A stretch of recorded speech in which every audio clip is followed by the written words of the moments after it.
अस्मद्गुरुपरमगुरून् यतिवरपूर्णं शयामुनं रामं पद्माक्षणादशरजित्शरणेशरमारमापतीन् वन्दे वन्दे बृन्दावनचरं वल्लवीजयन्ती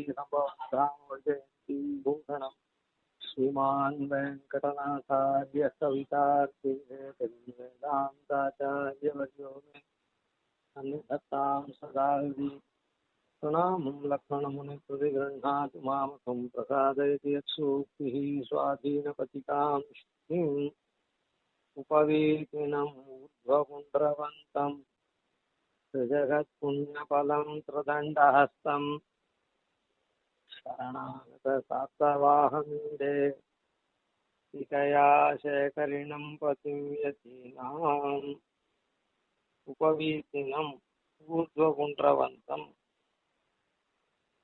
பிரஜகத் புண்ணிய பலம் அப்படின்ற பர்யந்தம் ஓரளவுக்கு அர்த்தானுசந்தானம் பண்ணோம். பிரதண்ட ஹஸ்தம் சரணாகத சார்த்தவாகமீடே இக்கையா சேகரினம் பதிம்யத்தீனாம் அப்படின்றதுக்கு அர்த்தம் அனுசந்தானம் யாவச்சக்கியம் பண்ணணும். இதிலேயே உபவீதினம் முதல்ல உபவீதினம் அப்படின்னு யஜ்ஞோபவீதத்தை தரித்தவர் அப்படின்னு சொல்லியிருக்கு. அதுக்கு இதெல்லாம் பார்த்தோம். யஜ்ஞோபவீதம் கட்டாயம் இருக்கணும். பிரம்மசூத்திர பரித்தியாகாதி ब्रह्मचारी गृहीवली परिव्राट्शापि वातितः तस्मात् न परिद्यते அப்படின்னு சொல்லியிருக்கு. 4 ஆசிரமக்காராள், பிரம்மச்சாரி, கிரகஸ்தன், வானப்பிரஸ்தன், பரிவிராஜகன் சொல்லக்கூடிய சந்நியாசி, இவா யாருமே பிரம்மசூத்திரத்தை தியஜிக்க கூடாது. தியஜிச்சா பதீத்தனாயிடும். பதீத்தன்னா தன்னுடைய நிலைமையிலேருந்து விழுந்தவன் அர்த்தம், தன் ஆசிரமத்தை நழுவினவன் அர்த்தம். அதனால பறிக்க கூடாது அப்படின்னு. யதீனாம் த்ரீணி சுத்தானி சங்கிருஷ்யாணி சதா ஏவது யஜ்ஞோவீதம் தண்டாச்ச ததா ஜந்து நிவாரணம் அப்படின்னு சொல்லியிருக்குது. என்ன யதிகள் 3 சுத்தமா இருக்கும். அது எப்பவும் அவ வச்சுருக்கணும். யஜ்ஞோபவீதம், தண்டம், ஜந்து நிவாரணம் அப்படின்னு சொல்லக்கூடிய அந்த ஜல பவித்திரம்னு சொல்லுவா. அந்த திருதண்டத்துல இருக்கக்கூடிய வஸ்திரம், அந்த வஸ்திரத்துலதான். அதனால தீர்த்தத்தை வடிகட்டி அவ எடுத்துக்கணும். அதுக்காக அது ஏன்னா தீர்த்தத்துல ஏதாவது கண்ணுக்கு தெரியாம இருக்கக்கூடிய இதெல்லாம் இருக்கும், ஜந்துக்கள்லாம். அதை தடுக்கிறதுக்காக அதை வடிகட்டி எடுத்துக்கணும் அப்படின்னு சாஸ்திரம். 3 அவளுக்கு வெள்ளையா இருக்கணும் யஜ்ஞோபவீதம். அந்த ஜந்து நிவாரணம் சொன்ன அந்த ஜல பவித்திரம் என்ன சுத்தமா இருக்கணும். அதுக்கப்புறம் வெண்பல் தவத்தவர் அப்படின்னு சொல்றாள்.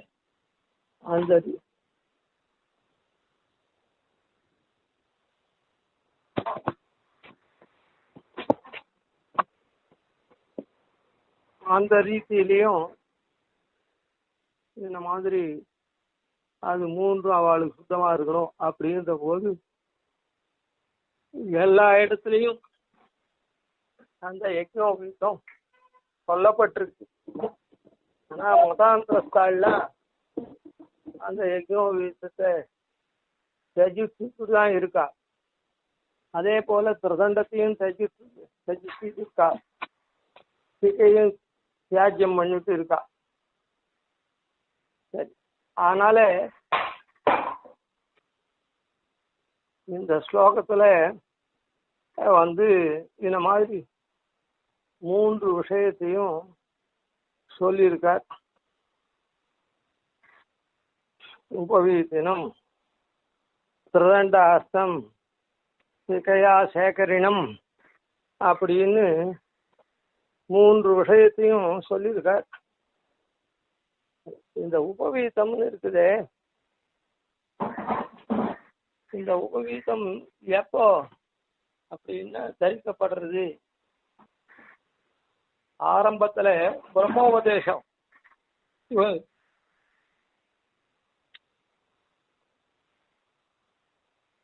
ஒரு பிராமணன் எப்ப பிராமணன் ஆறான் அப்படின்னா, பிறக்கும் போது அவன் பிறக்கிறான் பிராமண குலத்துல, அவ்வளவுதான். அந்த அவனுக்கு எப்ப இது வருது அப்படின்னு சொன்னா,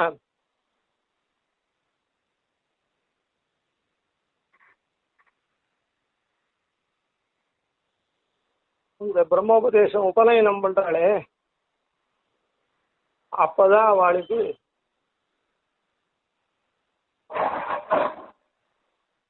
கர்மனா ஜாயத்தே திஜஹா அப்படின்னு அந்த 2வது ஜன்மா அப்படின்னு சொல்ற உயர்த்தியான ஜன்மா. மற்றவர்கள்லாம் பிறக்கிற மாதிரி அவனும் பிறக்கிறான் தாயார் வயசுலேருந்து. ஆனா எப்போ அவன் இது பண்றான் அப்படின்னு சொன்னா,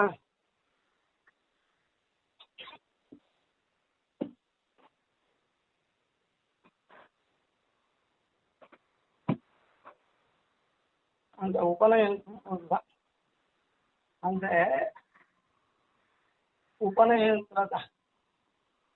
உபநயனத்துல ஒரு யஜ்யம் ஆரம்பிக்கிறது. அதாவது பிரம்ம யஜ்யம். மொத்தம் 5 யஜ்யங்கள். தேவயஜ்யம், பித்ருயஜ்யம், பூதயஜ்யம், மனுஷ யஜ்யம், பிரம்ம யஜ்யம் அப்படின்னு 5 விதமான யஜ்யங்கள். அதுல பிரம்ம யஜ்யம் மாத்திரம் பிரம்மச்சாரி அப்படின்னு சொல்றது. அதனால அது வேதம், அந்த பிரம்மமா இருக்கிற வேதத்தை ஓத தொடங்கிறதுக்காக அது ஓத தொடங்க தேவை. அது ஆயிடும். மீதி யஜ்யங்கள்லாம் பத்னி சககிருத்தமா பண்ணணும். பிரம்ம யஜ்யம் அது கர்ம விசேஷம் இல்லை. கர்ம விசேஷம்னா அதுவும் அத்தியனம் பண்ற கர்மா தான், இல்லைன்னு சொல்லல. அது கேவல காரியம் இல்லை. அத்தியனத்தை அதான் வேதத்தை ஓதணும். வேதத்தை எழுதி படிக்கிறதுலாம் இல்லை. அதுக்கு ஸ்ருதின்னு பேரு. சூரியத்தே நித்தியம் ஸ்ருதின்னு. அதனால அது சாஸ்திரமே விதிச்சிருக்கு. அதெல்லாம் காதால கேட்டு அப்படியே இவன் திருப்பி போதனமானதுனால அது சிறு வயசுலயே 8 வருஷம் பிராமணம் புனேந்தா அப்படின்லாம் சாஸ்திரம் சொல்றது. 8வது வருஷத்துல கர்ப்பாஷ்டமத்துல, 8ன்னா கர்ப்பாஷ்டம், கர்ப்பத்திலேருந்து 8 வயசுல அதை பண்ணணும். அப்போ அதனுடைய தியோதனார்த்தம் இவன் வேதத்தை ஓதக்கூடியவன் அப்படின்றது அறிகுறியா அந்த உபவீதம். அதுக்கு யஜ்ய உபவீதம்னு பேர். இந்த ஸ்லோகத்துல கூட உபவீதினம் அப்படின்னு இருக்கு.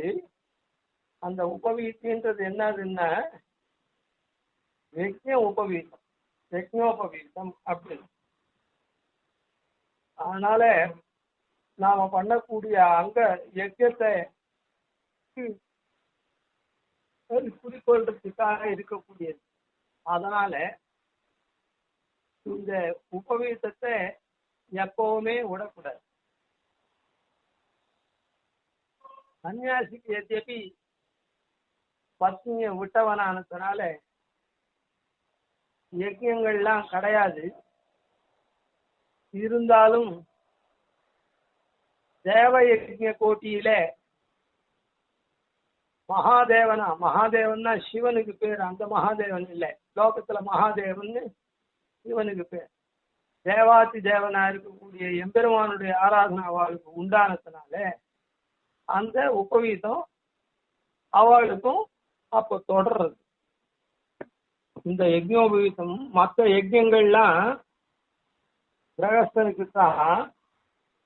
பிரம்ம யஜ்யம் வேதம் ஓதுறது, அதை மனனம் அப்படியே மனசுல தரிச்சு எப்பவும் சொல்ல வேண்டியதா இருக்கிறதுனால, அதான் மனப்பாடம் பை ஹார்ட்னு சொல்றாங்களே, அந்த மாதிரி எப்பவும் அதை நிறுத்தி அப்படியே சொல்ல வேண்டியதா இருக்கிறதுனால அந்த காலம் கிரகஸ்தனா இருக்கே பண்ண முடியாது. அந்த வேதம்தான் எல்லா கர்மாக்களுக்கும் ஆதாரபூதம். எந்த கர்மாவை பண்ணணும்னாலும் வேத வாக்கியத்தை சொல்லிதான், மந்திரங்களை சொல்லிதான் கர்மாக்களை பண்ணணும். எல்லா யஜ்யங்களும் யாக யஜ்ஞாதிகள்லாம் அதோட கூட அந்த வேத யஜ்யம் இருக்குது, அந்த பிரம்ம யஜ்யம், அதுவே வாக் யஜ்யம், அதுவே ஒரு பெரிய யஜ்யமானதுனால அது பிரம்மச்சாரியிலே தொடர்றது. அது எதிர்த்து சன்னியாசிக்கு அந்த பிரம்ம யஜ்யம் கிடையாது. அதாவது பஞ்சமாக பிரம்ம யஜ்யம் முதல்ல பிரம்மச்சாரியா இருக்க ஆரம்பிக்கிறது. ஆனா பத்னி விட்ட சன்னியாசிக்கும் பத்னி இல்லாத கிரகஸ்தனா இருக்கும், பத்னி இல்லாத போயிடுறாளே, அப்படிப்பட்டவன் விதுரன் பேர். அவளுக்கும் இந்த பிரம்ம யஜ்யம் கிடையாது. ஏன்னா பஞ்சமகா யஜ்யம் மீதி 4 யஜ்யத்தோட இந்த பிரம்ம யஜ்யம் போடுறது ஆரம்பிக்கிறதே தான் முதல்ல ஆரம்பிக்கிறதே தவிர, அப்புறம் பத்னியை விடத்து பத்னி இல்லாத போது அந்த 4ம் இந்த 1 5 போயிடு. ஆனாலும் எல்லாருக்கும் அந்த பகவத் ஆராதனமான யஜ்யம் இருக்கிறதுனால, யாகம் இருக்கிறதுனால, யாக விசேஷம், அதனால்தான் பகவத் ஆராதனம் ஒரு யாகம். அதுல இப்ப பஞ்ச சம்ஸ்காரத்துல யாக சம்ஸ்காரம்னு கடைசி சம்ஸ்காரமா சொல்றாளே, புன்றம், அதான் தாபம், புன்றம், நாமம், மந்திரம், தியாகம். அந்த யாக சம்ஸ்காரமான பகவத் யஜ்யம் இருக்கிறதுனால இந்த உபவீத யஜ்யோபவீதம் இருக்குது, அது அவளுக்கும் உண்டு, சன்னியாசிக்கும் உண்டு. அதாவது நாம பண்ணக்கூடிய வைதிக காரியம் மொத்தம் யஜ்யோபவீதத்தோட தான் பண்ணணும். யஜ்யோபவீதத்தோட தான் பண்ணணும். யஜ்யோபவீதம்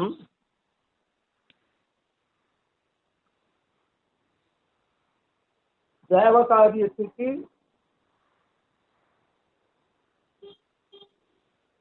உபவீதமா இருக்கணும். பித்திருக்கார உபவீதம்னா அப்படி பிரதட்சணமா சவ்யமா இருக்கணும்.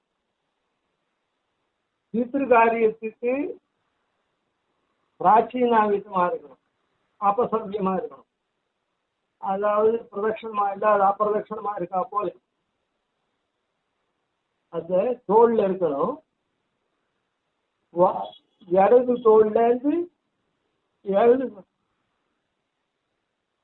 இடது தோல்ல இருந்து அப்படி கீழே அப்படி போல இடது தோல் பக்கம் இருக்கிறது உபவீதம், அது பிரதட்சணமா இருக்கா போல. வலது தோல்ல இருந்ததுன்னா அது அபசவ்யம், அதான் பிராச்சீனாவிதம். அது பித்திருக்காரியங்களுக்கு. இது ஏன் சொல்ல வரேன்னா, மேலையும் அந்த திருதக புண்ணிய பலம் அதுக்கெல்லாமும் இது உபயோகப்படும். நிவீதம் மனுஷாளுக்கு மனுஷ யஜ்யம் மனுஷ காரியம் பண்ணது நிவீதத்தில் இருக்கணும். தேவ காரியம் பண்ணது உபவீதத்தில் இருக்கணும். அதான் நாம எப்பவும் போட்டு இருக்க மாதிரி எப்பவுமே நாம வேதம் ஓதுறதெல்லாம் இருக்குது, அதெல்லாம் தேவ காரியமானதுனால எப்பவுமே உபயோகத்துல வச்சுருக்கோம். மனுஷ காரியம் வச்சு நிவீத்தம்னா 2 தோள்லையும் இருக்கும். நிவீத்தம்னா 2 தோள்லையும் இருக்கும். அதாவது பூனலை மாலை மாதிரி போட்டுக்கணும். சித்திர காரியத்துக்கு அப்பசத்தியமா பிராச்சீனா போட்டு, இப்படி எல்லா காரியங்களும் பிராமணன் பண்ணக்கூடிய எந்த காரியமும் பகவானுடைய ஆராதனை. அதனாலதான் பொதுவாகவே வைஷ்ணவனா இருந்தாங்கன்னா அதான் ஒருத்தன் தன்னுடைய காரியம் மொத்தம் எம்பெருமானுக்கு அர்ப்பிக்கணும்னு கண்ணு சொல்லிருக்கான். எப்படி சொல்லியிருக்கான் அப்படின்னு சொன்னா, எத்தரோஷி எதஸ்னாசி எத்திகோசி ததாசி யதி எத்தபஸ்யசி கௌந்தேயா தத்குருஷ்வமதர்ப்பணம் அப்படின்னு சொல்லியிருக்கான். அப்படி சொல்லச்சே எத்தரோஷி அப்படின்னு சொன்னான். பூர்வத்துல கூட எப்போ சொல்லியிருப்பேன், இருந்தாலும் இப்போ மறுபடியும் அதை எத்கரோஷி அப்படின்னு சொன்னா, இந்த சரீரம் இருக்குதே, இந்த சரீரத்தினால செய்யக்கூடிய காரியங்கள். யதஸ்நாசி அப்படின்னு சொன்னா அதுவும் சரீரத்தினால் செய்யக்கூடிய காரியம்தான்.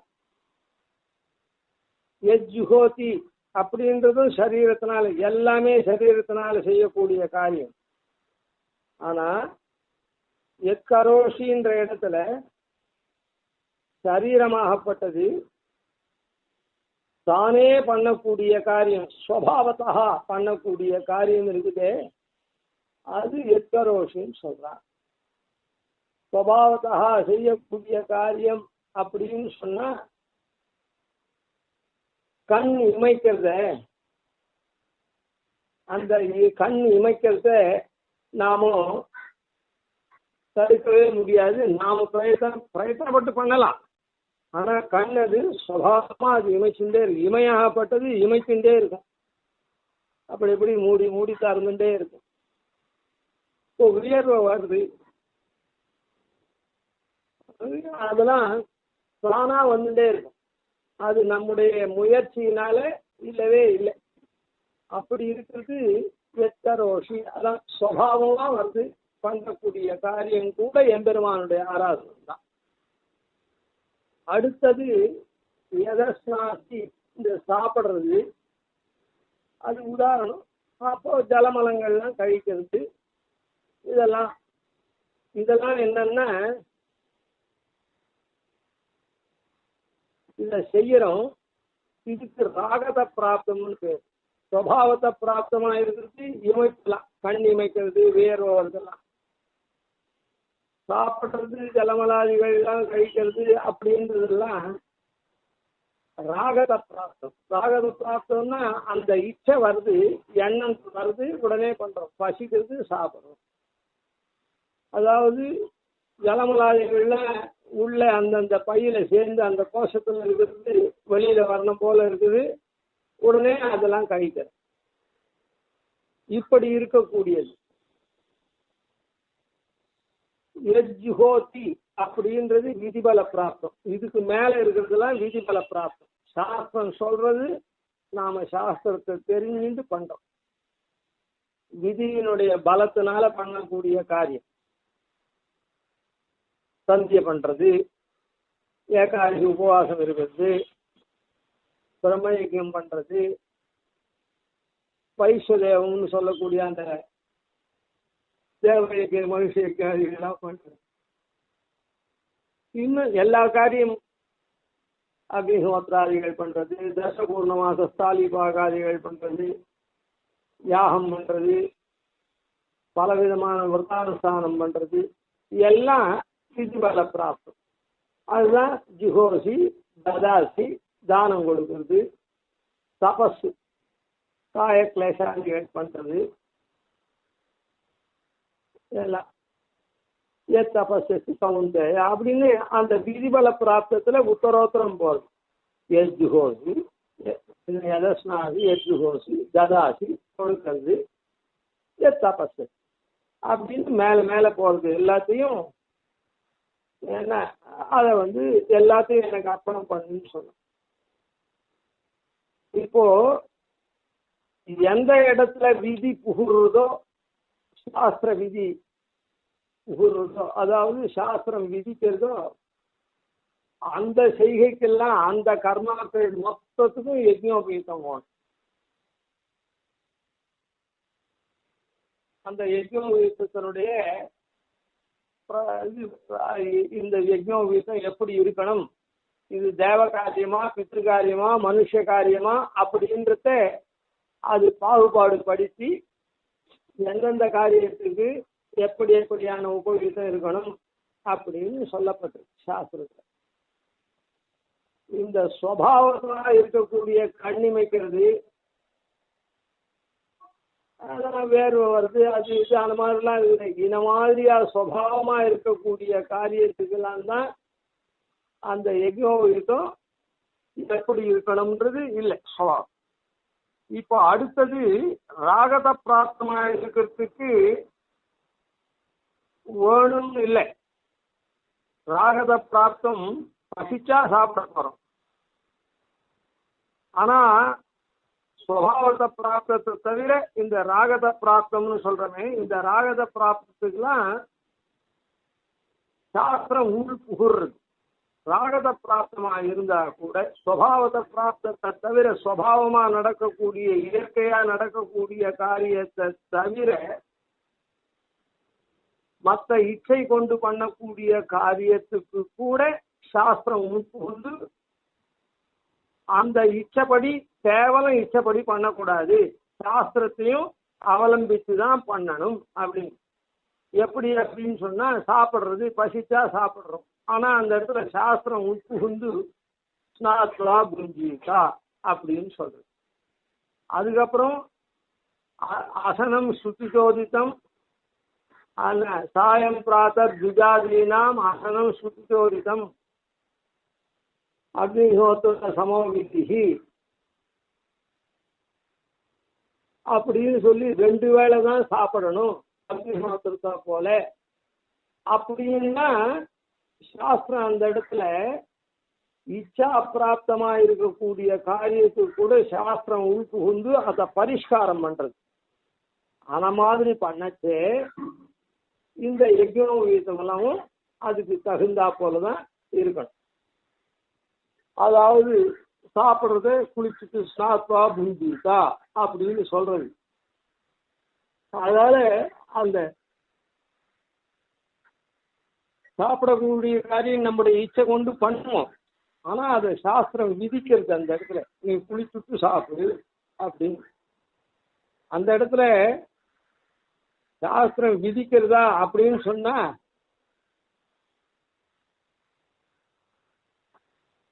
விதிதான் விதிக்கதான் விதிக்கிறது. குளிச்சுதான் சாப்பிடணும்னு சொல்றது. அதுல ஒன்றும் சம்சயமே இல்லை. அதே மாதிரி 2 வேளை தான் சாப்பிடணும் அப்படின்னு விதிக்கிறது. அதே போலதான் மற்றத்தும் போதும் ஜலமலாதிகள் கழிக்க கூட அது அதுக்கெல்லாம் நிவீதமா பூனல் ஆக்கிட்டு அதை வழக்காதுல சுத்திட்டு அப்படி போகும் அப்படின்லாம் சாஸ்திரம் விதிக்கிறது. பித்ருக்காரியம் அதெல்லாம் மேல் கொண்டு போச்சு. இது ராகத பிராப்தம். விதிபல பிராப்தமா சாஸ்திரம் சொல்றது. அந்த சாஸ்திரம் சொல்ற காரியத்துக்கெல்லாம் அது தேவ காரியமா மனுஷ காரியமா பித்ருக்காரியமா அப்படின்றத அதுக்கு தகுந்தா போல பிராச்சீனாவீதம் உபவீதம் அப்படின்னு. அதனால அந்த எம்பெருமானுக்கு எல்லாத்தையும் அர்ப்பிக்கிறதுனால பிராமணன் பண்ணக்கூடிய திஜன் பண்ணக்கூடிய எல்லா காரியமுமே யஜ்ஞ விசேஷம்தான். எந்தெந்த இடத்துல விதி உட்புகுறதோ அதனால ராகத பிராப்தம் உள்பட விதி அங்க உட்புகுறது. அந்த சமயத்துல யஜ்யம் அது எப்ப இவன்னா இந்த வேதத்தை எப்ப ஓதறானோ, அந்த பிரம்மத்தை தியானிக்கக்கூடிய காயத்ரி மந்திரத்தை எப்ப இவன் கை கொள்றானோ அப்பலேந்து இந்த விதி உண்டு. அப்பலேருந்து இந்த உபவீதமா பிராச்சீனாமித்தமா நிமித்தமா அதுபடிதான் இவன் காரியம் பண்ணணும். அந்த உபநயனாத்து பிராக்கு உபநயனத்துக்கு முன்ன இவன் ராகத்தை பிராப்தமா பண்றதுக்கெல்லாம் அதெல்லாம் அந்த இடத்துல விதி விசேஷ விதி இல்லை. அதனால அந்த விசேஷ விதி இல்லாததுனால அவன் ஏதோ சாப்பிட்றான். குழந்தையா இருக்குது, பசிச்சதுன்னா குளிக்காத கூட சாப்பிடும். ஒரு உதாரணத்துக்கு சொல்றேன். அந்த இடத்துல விதி அங்க போய் அவனை நியமிக்கலை, இப்படிதான் பண்ணு அப்படின்னு சொல்லலை. அது சுவாவத பிராப்தம் போல அந்த உபநயனாத்து பிராக்கு அவன் அதான் அந்த பிரம்மத்தோட எப்ப சம்பந்தம் கொள்றானோ, எப்ப இவன் பிராமணன் சொல்றானோ, பிரம்ம சம்பந்தின்னு சொல்றானோ, அப்போலிருந்து இந்த உபயோகம் வேணும். ஏன்னா அந்த பிரம்ம சம்பந்தி ஆத்திலேருந்து எல்லாமே இவன் பிரம்மார்ப்பணம் பண்ணணும். அதுக்காக இந்த உபயோகம் வேணும். அது சிசுவா இருக்கேவும் பாலகனா இருக்கேவும் அந்த பிரம்ம சம்பந்தின்றது அவனுக்கு சாஸ்திரத்தாக அவன் பிரம்ம சம்பந்தி ஆகலை. இப்போ பிரம்ம சம்பந்தி பசு பக்ஷிலாம் கூட பிரம்ம சம்பந்தி தான். எல்லாத்து உள்ளேயும் பெருமாள் இருக்கான், அது உள்ளே இருந்துதான் இருக்கான். அது போல உபநயனாத்து பூர்வம் இவன் இருக்கானே தவிர அந்த பிரம்ம சம்பந்தின்ற இதை தெரிஞ்சின்றி இவன் பிராமணன் அப்படின்ற திஜன் அப்படின்ற வரல அப்போ. அதனால பசு பட்சிகளை போல ஏதோ இஷ்டமா சாப்பிட்றது, இஷ்டமா போறது வருது அப்படின்ற விஷயத்தை கை கொள்றான். இவனுக்கு அந்த தான் பிறந்த குலத்துக்கு தகுந்தா போல அந்த சாஸ்திரத்தை அவலம்பிக்கிற எப்ப அவலம்பிக்கணும்னு சொல்றதோ அப்போ அவலம்பித்ததுலேருந்து இந்த உபவீதம் கொள்ளணும். அதுக்கப்புறம் ஒரு காலம் அந்த உபவீதத்தை விடக்கூடாது. அதனால்தான் இந்த இடத்துல முதல்ல உபவீதினம் அப்படின்னு சொன்னார். அதாவது இந்த சரீரம் மரண பர்யந்தம் அந்த உபவீதத்தை விடவே கூடாது. ஏன்னா என்னைக்கு இவன் பிரம்ம சம்பந்தியா பிராமணன் ஆறானோ அன்னிலேருந்து எல்லாமே இவனுடைய செய்தியெல்லாம் பிரம்மார்ப்பணம், இவனுடைய புத்தியா பண்ணணும். அதுக்கு பூர்வம் ஆடு மாடுகளுக்கெல்லாம் எப்படி இருக்குதோ அதே போல அதுங்க புத்தியா பண்ண வேணாம். ஆன மாதிரி இவனுடைய புத்தியா பிரம்மார்ப்பணம் பண்ண வேண்டாம். அது பெருமாளுக்கு உள்ள இருக்கான். அப்படியே அது இவன் அப்பி கேட்டா கூட எல்லாம் அது அவனுக்கு தான் போய் சேர்றது. ஆனா இவன் எப்போ சாஸ்திர வசியனை ஆறானோ, சாஸ்திரத்தை தெரிஞ்சுக்கணுமோ, மனுஷனுக்கு சாஸ்திரம் உண்டு, அது எந்த வயசுல பண்ணணும், சாஸ்திரம் கை கொள்ளணும்னு சாஸ்திரம் விதிக்கிறதோ அந்த போதிலிருந்து இவன் முயற்சியினால எல்லாம் பிரம்மார்ப்பணம் பண்ணணும். அதுக்கு முன்ன பசு பட்சிகளை போல இவன் இருக்கலாம். அந்த காமச்சார காமபக்ஷான்னு ஓரளவுக்கு இஷ்டப்படி போகலாம். இஷ்டப்படி பசு இஷ்டப்படி சாப்பிடலான்றதுனால எதை வேணா சாப்பிட்றது கிடையாது. அதுக்கும் ஒரு நியதியே அது ஈஸ்வரன் அதுக்கு உள்ளேயே வச்சிருக்கான். அதுக்கு எந்த சாஸ்திரமும் தெரியாது. இந்த புல்லை சாப்பிடலாம், இந்த புல்லை சாப்பிடக்கூடாது, இந்த செடியினுடைய இலையை சாப்பிடலாம், இந்த செடியினுடைய இலையை சாப்பிடக்கூடாதுன்னு எந்த சாஸ்திரம் அதுக்கு சொல்லலை. ஆனா அதுக்கு ஒரு ஞானத்தை உண்டு வச்சிருக்கான். அது மோப்பத்தினாலேயே சிலத்தை உபயோகப்படுத்துறது, சிலத்தை உபயோகப்படுத்தாது இருக்கு. அந்த மாதிரி இந்த குழந்தைய சிசுப்பிராயனா இருக்கிற போது சன்னியபானாதிகள் பண்ற சமயம், அதுக்கப்புறம் இருக்கக்கூடிய சமயங்கள் தனக்கே சௌச்சாதிகள் பண்ணக்கூடிய சமயம் வர பர்யந்தம்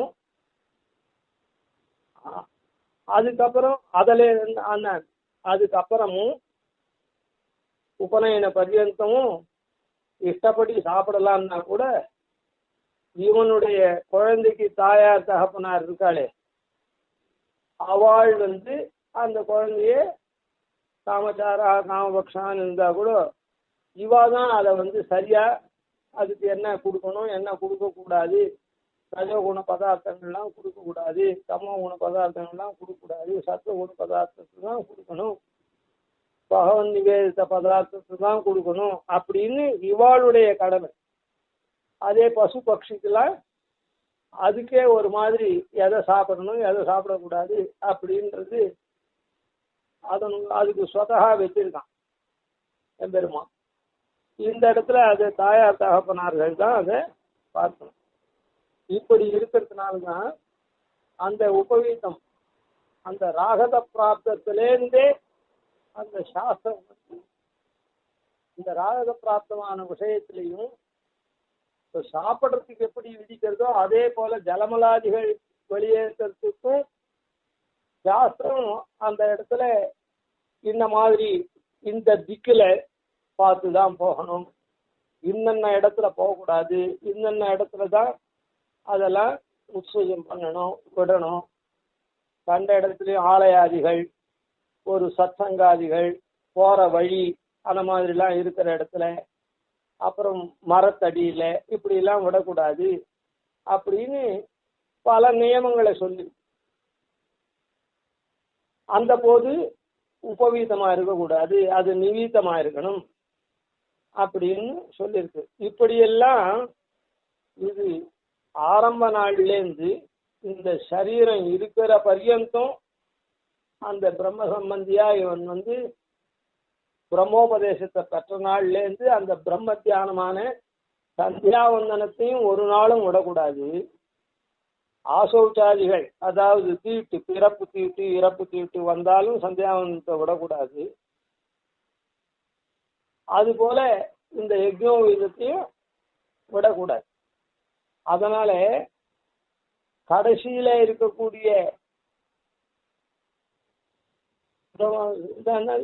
பரிவிராஜ் அப்படின்னு சொல்ற பரிவிராட்னு சொல்லக்கூடிய சன்னியாசி ஆசிரமத்திலையும் அது மோட்சாசிரமின்னா கூட இந்த சரீரத்துல இருந்துதானே அந்த மோட்சாசிரமத்தை பின்பற்றுறார்.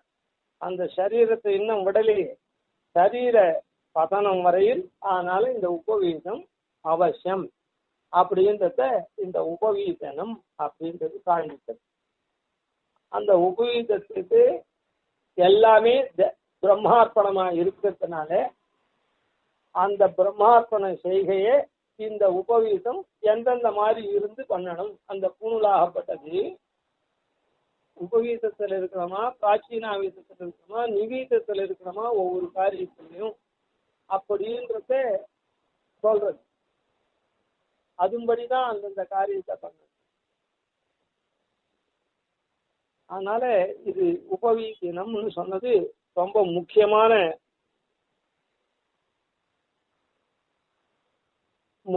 தெஜிக்க முடியாத விட முடியாத இருக்கக்கூடிய. ஆனா இந்த உபவீதத்தை விடுறவா சன்னியாசிகளா இருக்கக்கூடிய மற்ற சன்னியாசிகள் இதையும் விட்டுடுறா, சந்தியாவந்தத்தையும் விட்டுடுறா. இதுல இருந்து என்ன தெரியுதுன்னா அவ ஆரம்பிச்ச அது எதுவானா இருக்கட்டும், உபவீதம் இல்லைன்னா இவாளுக்கு வேதாதிகளோ அதுவோ இதுவோ எதுவுமே இவாளுக்கு எந்த கர்மாவுக்கும் அருகத்தை இல்லைன்றது அவளுடைய அனுஷ்டானத்தினாலேயே காண்பிக்கப்படுறது. சரீரத்துக்கு ஒரு அனுஷ்டானம் வந்துடுச்சுன்னா அந்த சரீரம் இப்போ சாப்பிடணும் அப்படின்னா 5 வயசு வரையில் ஒரு மாதிரி சாப்பிட்றான். அதுக்கப்புறம் உபநயனம் ஆயிடுச்சுன்னா சாஸ்திரத்தை விதிக்கிறது, குளிச்சுட்டு சாப்பிட்றான். அதுக்கப்புறம் பிராணாக்னிஹோத்திரம் பண்ணி சாப்பிட்றான், பரிசேஜனம் பண்ணி சாப்பிட்றான். உபவாசாதிகள்லாம் இருக்குது இன்னென்ன மாதிரி அப்படின்னு இந்தந்த நாள்ல இன்னென்ன பதார்த்தங்கள் தான் உபயோகப்படுத்தலாம் அப்படின்லாம் இருக்குதுன்னு சொன்னா இப்போ அதெல்லாம் எப்படி விட்டு ஒழிக்கிறது? அதனால அவளை பத்தி இல்லை, இந்த இடத்துல அது விடக்கூடாத ஒரு தர்மம் அப்படின்றது இங்க காண்பிக்கிறதுக்காக தான் உபவீதினம் அப்படின்னு சொன்னார். இதுக்கு மேல அடுத்ததுல அனுசந்திப்போம். கவிதார்க்கிக சிம்ஹாய கல்யாண குணசாலினே ஸ்ரீமதே வெங்கடேஷாய வேதாந்த குரவே நமஹ. ஆதிவன்ஷடகோபாதீனதிவத்யான் பஜேன ஸ்ரீரங்கபூர்வஷடஜித்யதீசானபதாஸ்ரயம் ஸ்ரீவத்சவம்சதிலகம் வந்தே ஸ்ரீகிருஷ்ணதேசிகம்.